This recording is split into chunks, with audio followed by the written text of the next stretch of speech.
Namaste and welcome back. In this eighth session, I'm going to start new chapter that is methods of costing. And under this, I'll be covering output costing, its meaning, application, and cost procedure. I'm Dr. Uma B. Pujar, Assistant Professor of Commerce, Government First Grade College and PG Center, Dharwad. So students, in this second chapter, that is methods of costing, we have three subtopics to be covered.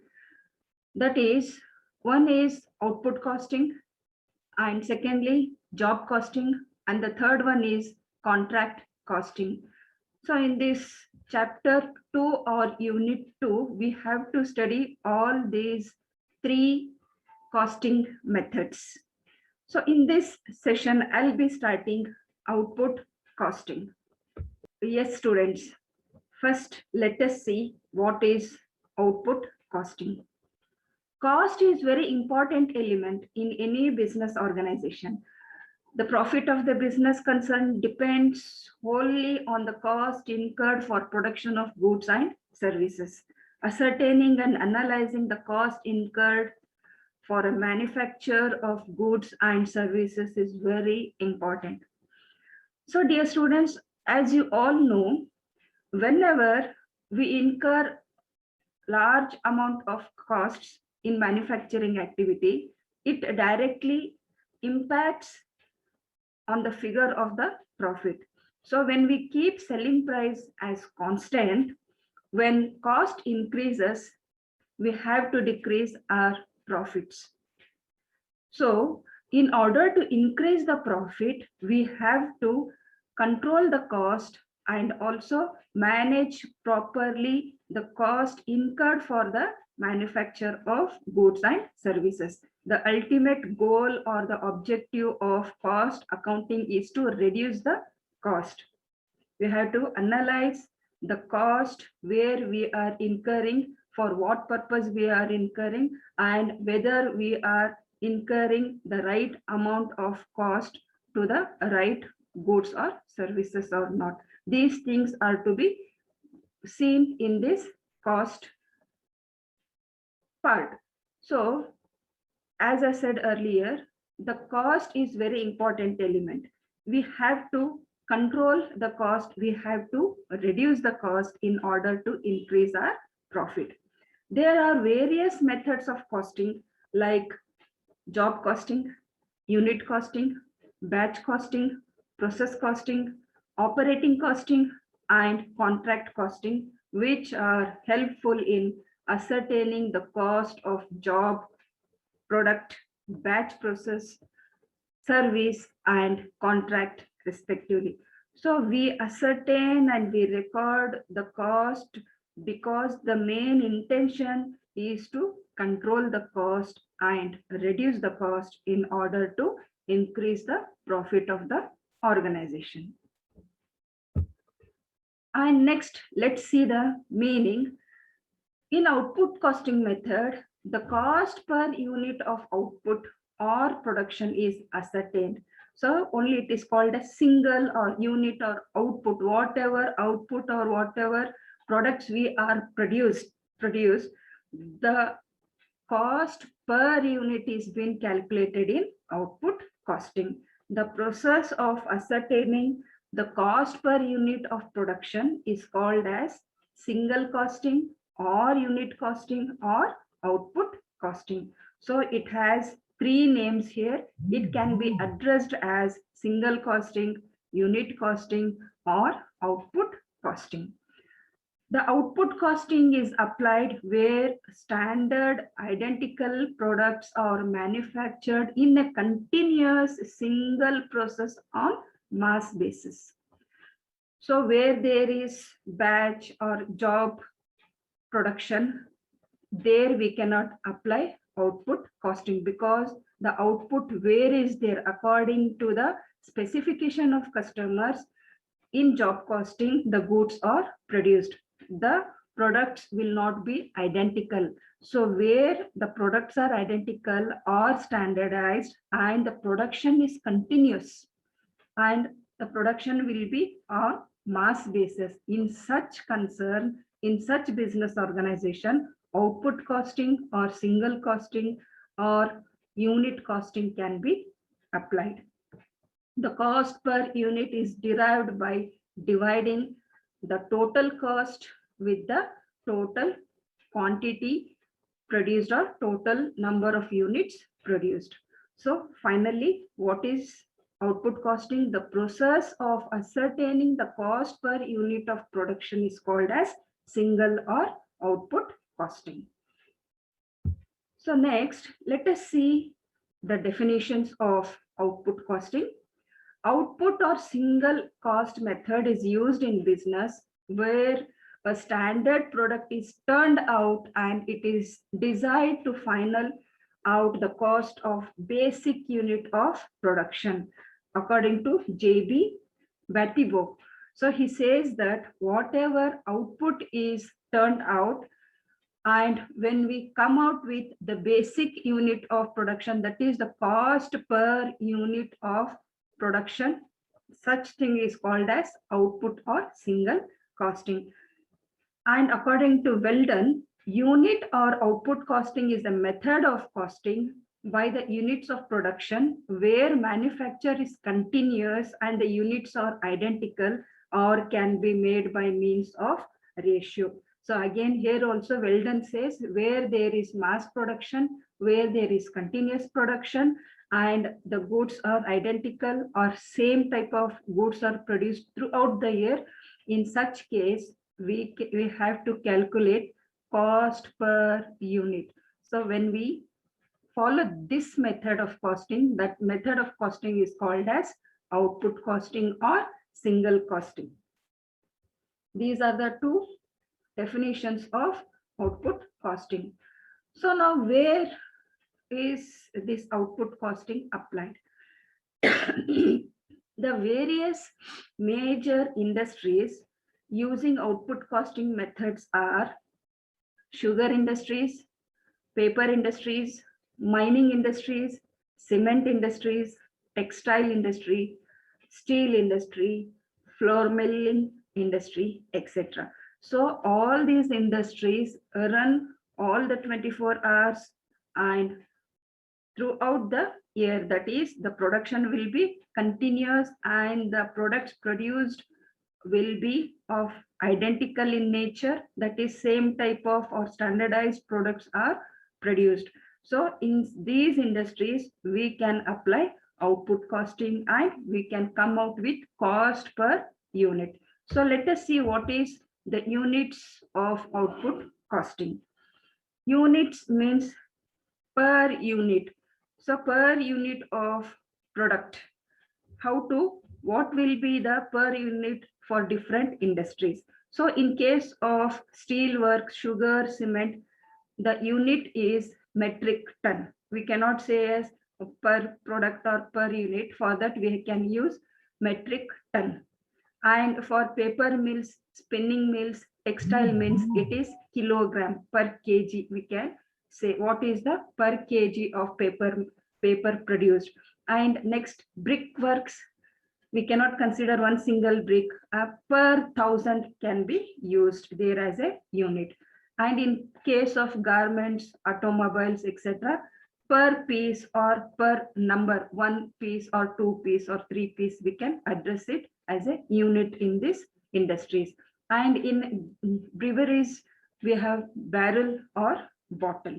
So these are few units of output costing used.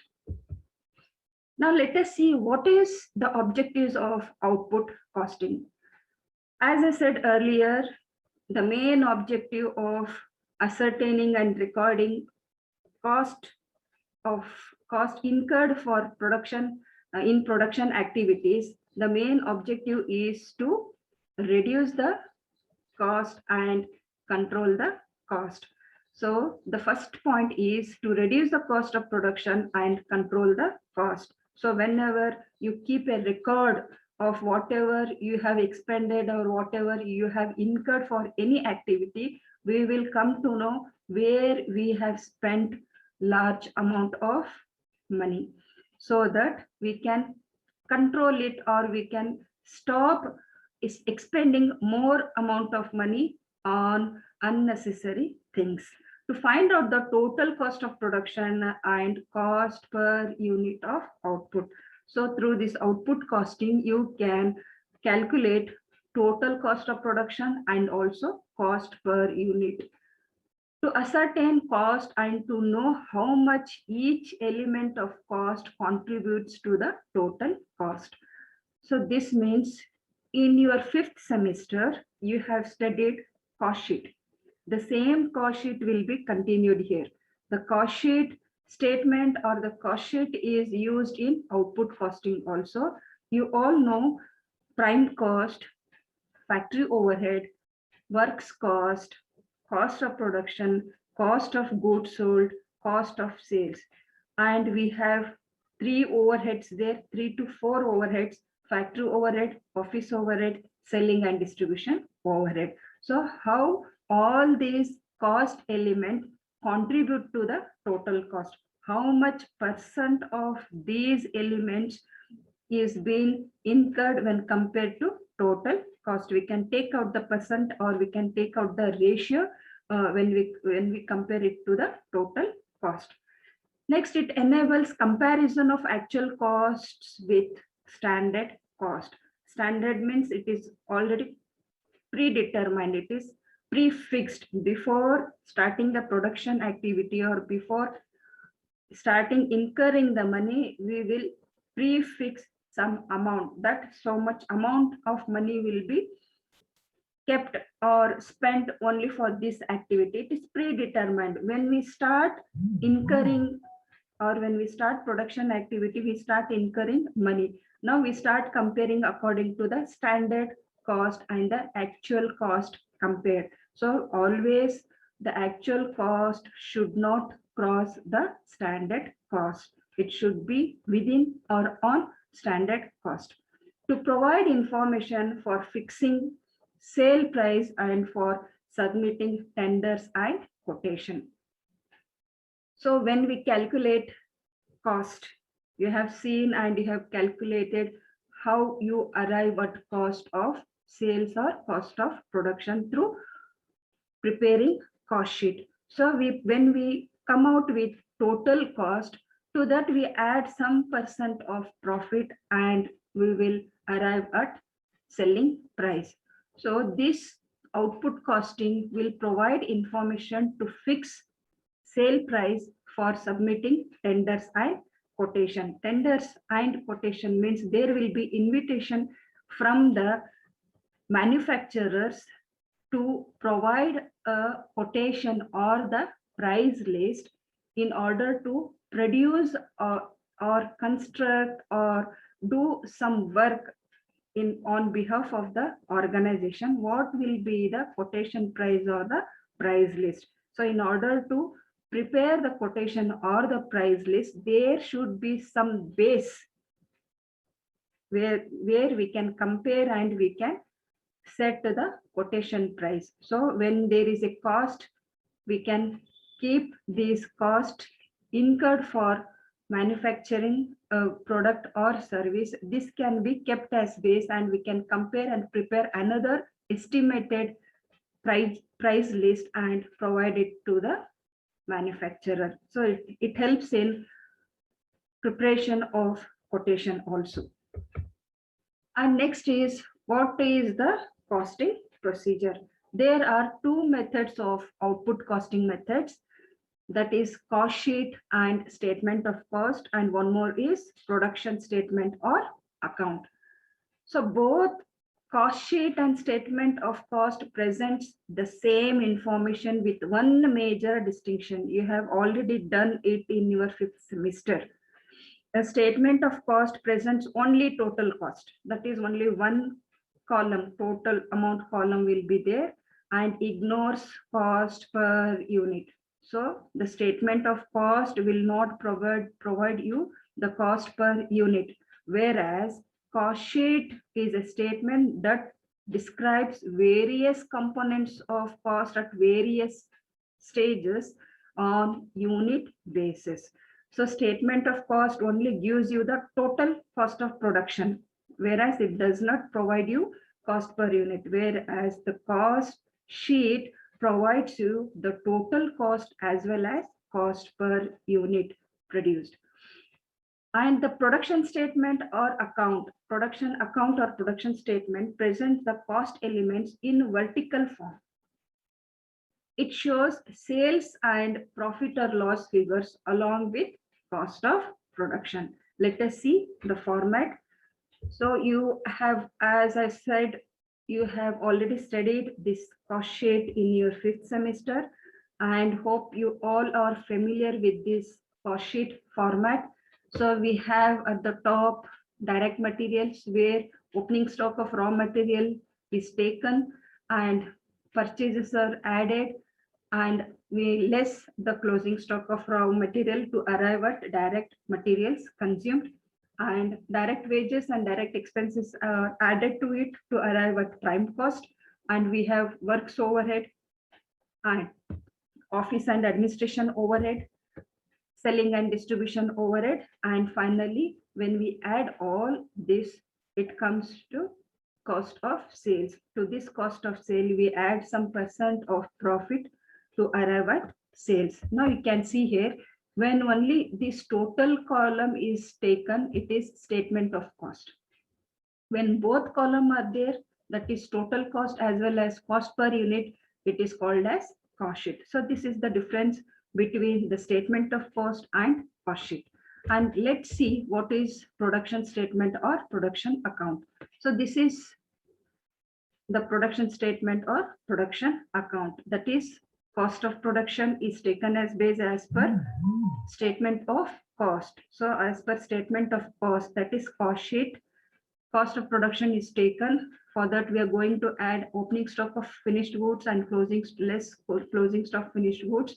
And finally, we arrive at cost of sales. To this, we are going to add some percent of profit, or if sales figure is given, the balancing figure will be net profit or sometimes loss also. So these are the formats wherein you should be very thorough so that you can prepare cost sheet very quickly. And these are the things which I wanted to share in this session. I'll be coming with the 9th session with few problems on output costing. Until then, have a nice time. Thank you very much.